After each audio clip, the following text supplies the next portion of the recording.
Chicos, ¿cómo están? Espero que todos estén bien. En la clase de hoy vamos a hablar sobre hablar y hacer la corrección de la actividad, discutir las cuestiones y repasar las reglas. Espero que hasta acá tengan aprendido cómo utilizar los irregulares de forma correcta, ¿sí? Porque es necesario que tengan en mente todos los conceptos hasta ahora estudiados. ¿Por qué? Porque yo sé que un verbo irregular es aquello que sufre mudanza, cambio en su radical. El radical es la parte principal, inicial del verbo. ¿Sí? Entonces estamos tratando de verbos irregulares y también que estos cambios significa que yo voy a trocar una vocal por un diptongo, que es el encuentro de dos vocales, ¿sí? Entonces, empezamos con nuestra corrección. Acá yo trajo las frases que yo solicité que hiciese la conjugación de los verbos entre paréntesis de acuerdo con los sujetos que aparecen, que están omitidos, que están en cada frase. Vamos allá.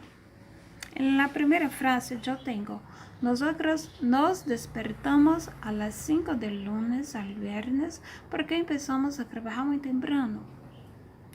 Chicos, observen que en la primera frase yo tengo el verbo despertarse. Ya expliqué que esa partícula se necesita antes del verbo un complemento que se refiere al pronombre personal, ¿sí? Nosotros, nos.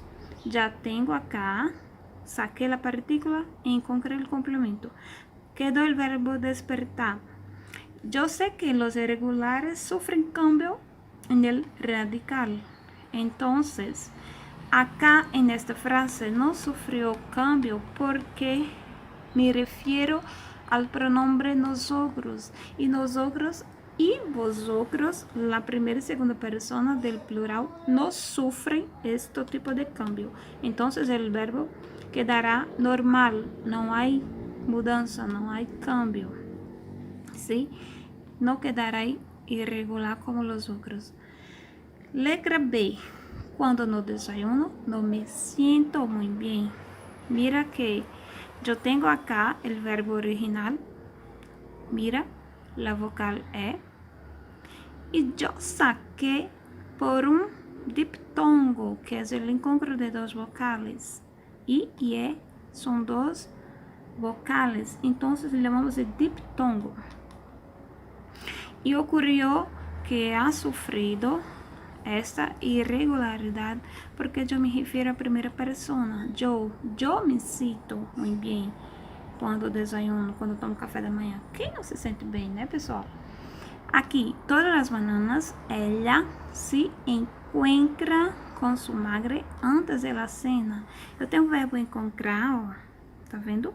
O O é a vogalzinha, a qual eu vou trocar por esse ditongo. Só troco quando, pessoal?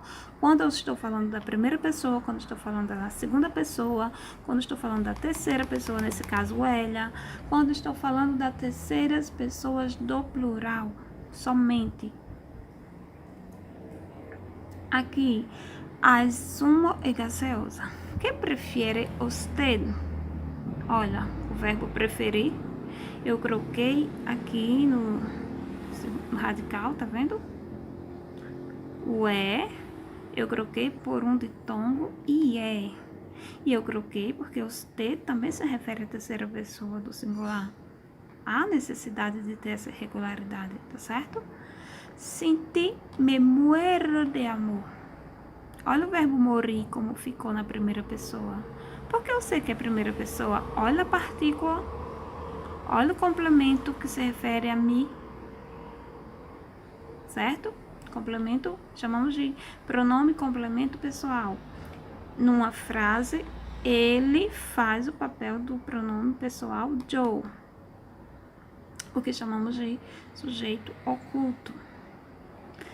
Mis padres sempre duermem depois de la telenovela. Olha o verbo dormir como ficou. Olha só o ditongo.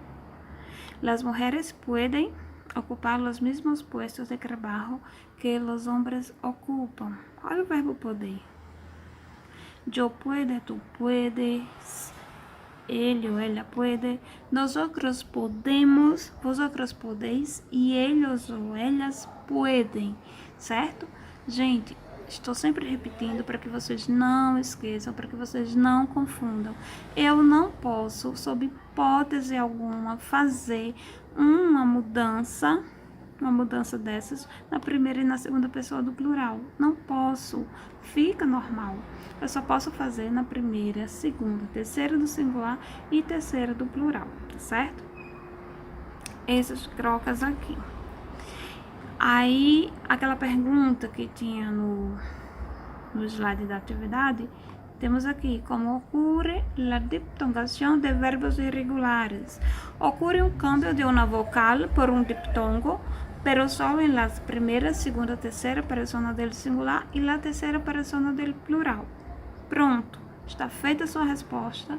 Quem fez dessa forma, porque eu estou sempre repetindo, estou sempre batendo na mesma tecla a respeito dessa regra, é necessário você saber? Sim.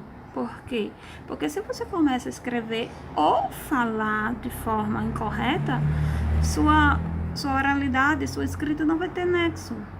Porque eu tenho que saber os tempos verbais para que eu não passe vergonha quando eu estiver falando ou tentando me comunicar com alguém na língua espanhola, certo? É importante, sim. Estudar a linguagem é importante que você saiba se expressar nos determinados tempos em que você vai falar algo. Porque não adianta você saber vocabulário se você não sabe a construção semântica de uma frase, se você não sabe o que é um verbo, se você não sabe o que é um adjetivo, se você não sabe o que é um substantivo. Quando estamos tratando de aprender, de entender uma língua, a gente precisa estudar toda a sua escritura. E em uma frase, o que temos? Sujeito, verbo e predicado. Então, é necessário que você saiba se expressar de todas as formas possíveis. Então, aqui finalizamos o nosso conteúdo sobre los irregulares. Espero que vocês tenham tirado o melhor proveito possível e graças por la atenção. Nos vemos muito pronto.